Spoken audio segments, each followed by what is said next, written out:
ñi ngi wax Italie mais Turquie su ma ko waxee suñu xel day dem ci Arda Güler nekk milieu de terrain bi nga xamante ne mi ngi football ci équipe bi di Real de Madrid waaye nag dans cette équipe il y a de très bons joueurs équipe turque bi lors de la coupe du monde 2002 Turquie moo ñu éliminé woon Turquie moo ñu éliminé woon te gis nañ ne que actuellement ci équipe bu turque bi il y a de jeunes joueurs on parle de Arda Güler mais Yildiz le numéro 10 de la Juventus de Turin mi ngi foofu il y a Baris Yilmaz nekk un attaquant buy football dans le championnat turc ci équipe bi nga xamante ne moom mooy Galatasaray il y a aussi le milieu de terrain de l'Inter de Milan muy Hakan Çalhanoğlu il est turc il y a un joueur comme Kukçu nekk ancien joueur du Benfica jamono ji mi ngi football ba tey dans le championnat turc donc cela veut dire que cette coupe du monde va nous révéler des purs talents waaye tamit dinañu gis des jeunes espoirs yi nga xamante ne à chaque fois qu'il y a des éditions ñoom tamit dinañ si profiter wu pour montrer tout leur talent alors Yaya ban équipe bu mag nga jàpp ne que Sénégal moom la war a bokkal poule dans le chapeau 1. non xam nga tey Mamour pour nga mën a comment dirais-je tënk loolu noonu nga jàpp ni que équipe bi xam nga nee naa la. waruñu moytu kenn. ku warul moytu kenn warul ragal am Espagne. warul ragal am France. mais keroog dama dégg nga wax lu am solo évoqué ko ci équipe bi nga xamante ne mooy Norvège. oui xam nga tey yàlla bu dogalee nga am équipe bu mag. ci benn chapeau bi. nga dem fële am Norvège. imaginez Italie génn fële nga am ko. xam nga ça ne sera pas facile. te aussi à reconnaître que équipe bu mel ni Italie mën nañ am ay jafe-jafe. lu jëm ci wàllum qualification. mais bu ñu demee ci compétition. bu mel ni coupe du monde. historiquement xam nañ Italie du caaxaan. Yaya barki dem ba tey dama nekk di gis ay certains commentaires. Pour remporter une coupe du monde il faut battre les grandes équipes. Voilà. Et je pense que l'exploit du Maroc doit être un exemple pour les pays africains parce qu'on a de la qualité et je pense que ci édition bii nii l'Afrique a été bien représentée parce que en dehors de la RDC bi nga xamante ne moom moo war a toujours disputer les barrages mais la Tunisie suñu xoolee ci les précédentes éditions c'est une équipe qui est présente. La Côte d'Ivoire defaat na son retour après la génération des Yaya Touré ñoom Didier Drogba ñoom Kolo Touré ñoom Didier Zokara ñoom Siaka Tchene ñoom Arthur Boka ñoom Salomon Kalou ñoom Kader Keita Gervinho j'en cite mais nag ce qu'il faut savoir mooy aujourd'hui il y a le développement du football africain léegi nag suñuy dem ci genre compétition yii nii l'Afrique il doit y avoir une unité c'est-à-dire équipe bi nga xamante ne moom mooy participer à une coupe du monde tous les Africains doivent être derrière Maroc bi mu atteindre les phases à élimination directe mais tout le continent africain était derrière cette équipe léegi nag la communication de Sofiane Boufal on se rappelle ñu bëri jotoon ko critiquer moo tax sax beaucoup n'avaient pas apprécié encore une fois tey ji kaddu yi nga xamante ne l'ancien attaquant de Angers yëkkati woon na ko mais aujourd'hui comme je l'ai dit on a le Maroc on a la Tunisie on a le Sénégal am nañu Côte d'Ivoire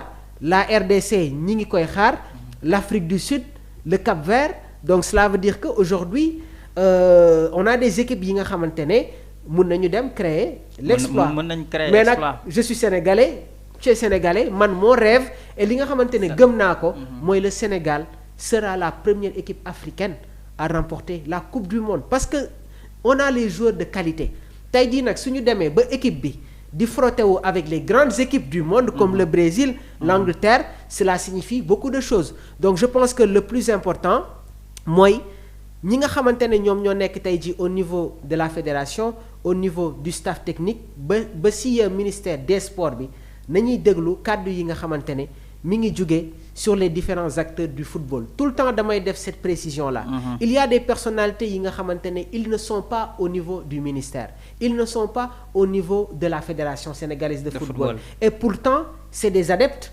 suñu yëkkatiwee ay kàddu analyser da ngay xam ne que kat ñii nii il y a le football dans leur sang mais man dama ko gëm je reste convaincu qu'on sera la première équipe africaine à remporter la Coupe du Monde ça va pas être facile. Parce que on va se frotter aux grandes équipes mais le plus important mooy ci compétition yu mel nii suñ siy dem on doit poser notre empreinte et loolu nag da nga koy commencer dès les premiers matchs de poule. wane sa bopp teel a wane sa bopp comme ni nga ko waxee. xam nga Mamour tey Coupe du Monde nekk na rencontre bi nga xamante ne wala édition bi nga xamante ne. équipe yu mel ni Maroc. oui xam nañ ko kenn du leen ko expliquer.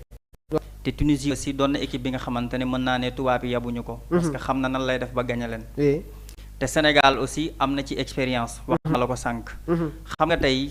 Omar mooy africain yi. dafa am li nga xamante ne tey dañ koo def suñu biir bopp yi jàpp ne que coupe du monde ñun mënuñu koo jël. ndax gëmuñu woon ni que Maroc dana egg demi-finale. mais bañ demee ba egg niveau boobu noonu ci lañ ne donc c'est possible c'est faisable. mais dès le départ booy tàmbali dara nga gëm def ni sa xel lii nii dama koy jëli da nga koy jëli. cette union bi nga xamante ne aussi évoqué nga ko c'est important. ndax Afrique bu booloo rek. ñu topp si bi nag ginnaaw benn équipe bi nga xamante ne génn na poulam def la différence jege trophée bi. dañ ko war a accompagner soutenir ko mooy ci leneen ak leneen sur les réseaux sociaux ak fépp fi nga xamante ne tey jii nii. dañ fay retrouver wu. mais bu fekkee yenn communication yi génn na. dafa am lu muy créer te loolu noonu baaxul. d'accord te j'espère que Sénégal bu demee ba egg niveau boobu loolu du ñu dal. ndax defaru nañ defaru bi nga xamante ne ak mentalité bi nga xamante ne moom la sénégalais di am seen bëgg-bëgg lenn képp lay doon mooy jël cette coupe du monde. Mamour. coupe du monde lu ñu mën a jël la. muy Sénégal ak muy Maroc muy Tunisie ak équipe africain bu mu mënta doon. yaa ngi comprendre. mais tey jii nii amoon nañ ay occasions yi aussi pour wane suñu bopp. Sénégal amoon na occasion bi pour wane boppam 2002. Maroc récemment amoon na occasion bi Ghana itam amoon na occasion bu dul woon Suarez xam nga tey peut-être Ghana boobu noonu avec cette génération comme ni nga koy waxee ñoom Gyan Asamoah ak ñeneen ak ñeneen. cette belle équipe ghanéenne. mënoon dañ def exploit bi nga xamante ne peut-être Maroc du am cette occasion. mais donc il est temps. te c'est le moment aussi. li tax ma wax c'est le moment parce que nous avons les joueurs nous avons cette potentiel. nous avons cette expérience nous avons cette vécu. donc pourquoi pas cette édition ñu mën si gën a wonewaat suñu bopp bu baax a baax jël cette coupe du monde coow li jeex. yeah on a des joueurs qui évoluent. dans les grands championnats. on a des joueurs qui sont confrontés à toutes les formes d'astuces tactiques. léegi nag ku nekk mën nga am sa gëm-gëm. mais dama koy waxaat encore une fois. on a un effectif de qualité. nos joueurs jouent les grandes compétitions. commencé ko ci gardien bi ba ci kaw. Edouard Mendy, Yohan Diouf, Mori Diaw, Kalidou Koulibaly, Moussa Niakhaté qui fait partie actuellement des meilleurs défenseurs centraux de la Ligue 1 française. munoo citer 5 défenseurs actuellement nii. sur leur performance te doo si boole Moussa Niakhaté. El Hadj Malick Diouf il y a des critiques sur son comportement défensif. waaye nag je pense que compétition bu mel ni la Coupe d'Afrique des Nations dina ko permettre mu gën a màgg. sur le couloir droit on a un joueur boo xamante ne mi ngi football la Ligue des Champions et il retrouve les sensations ci équipe bi nga xamante ne moom mooy Monaco muy Krépin Diatta. Kalidou Koulibaly quoi qu'on puisse dire on est en train de retrouver son niveau qu'il avait au Napoli. Et lors de la Coupe du Monde des clubs, son équipe était confrontée aux grandes équipes européennes. Au niveau de notre milieu de terrain, on a les meilleurs joueurs du continent africain sur le milieu de terrain. Lamine Camara, qui va nous faire du bien avec son retour. Idrissa Gana Gueye, malgré son âge, gis nañ ne que bi mu footballulee Everton ci match yi nii, mais Everton a énormément de problèmes. Au niveau de leur milieu de terrain. On a un joueur qui est courtisé actuellement par les plus grands clubs du monde. Manchester City, la Juventus de Turin, l'Inter de Milan, l'Atlético de Madrid, Tottenham, muy Iliman Ndiaye. En attaque, on a les meilleurs joueurs. Même Ismaïla Sarr, même Lamine il est courtisé. Ismaïla Sarr, Sadio Mané, j'en parle pas. Nicolas Jackson. Quoi qu'on puisse dire mi ngi ñuy wan de très belles choses. mais très cher commentaire bi laa bëggoon ñu xaw si kii tuuti. waa ji mooy Delgado ñu ngi koy cher bu baax. waaw di rafetlu aussi topp boobu ñuy topp. dafa wax lu am solo mu ne non saawaay moo neex rek Sénégal xam ngeen ni bu baax mënul jël coupe du monde suñu défense bi soo leen sëppee rek ñu encaissé en plus amoo neuf. xam nga bi Pape Thiaw ñëwee. ba tey Yaya dafa def des rectifications parce que Aliou Cissé.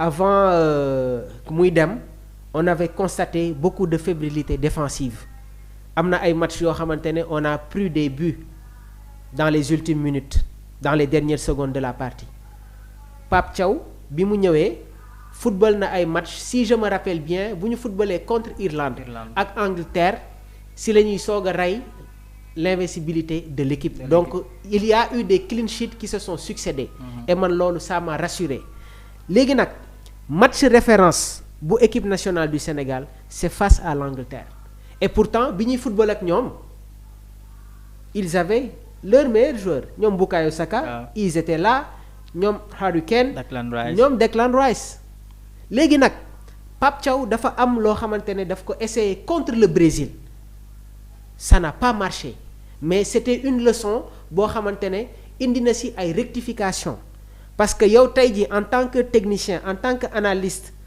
dans l'aspect footballistique premier mi-temps bi Sénégal def face au Brésil wute na ak deuxième mi-temps bi nga xamante ne moom la def face à la Seleção parce que dans la première mi-temps je vais rejoindre Delgado le Sénégal n'avait pas un numéro 9 et loolu équipe bi tàmmuñu ko woon di ko football Sénégal benn yoon laa ko gis mu football avec un faux 9 dama koy répéter tout le temps c'était face au Togo te ci match boobu noonu attaque bi Aliou Cissé indi woon moom la Pape Thiaw indi face au Brésil muy Iliman Ndiaye Ismaïla Sarr ak Sadio Mané et face au Togo on s'était pas créé autant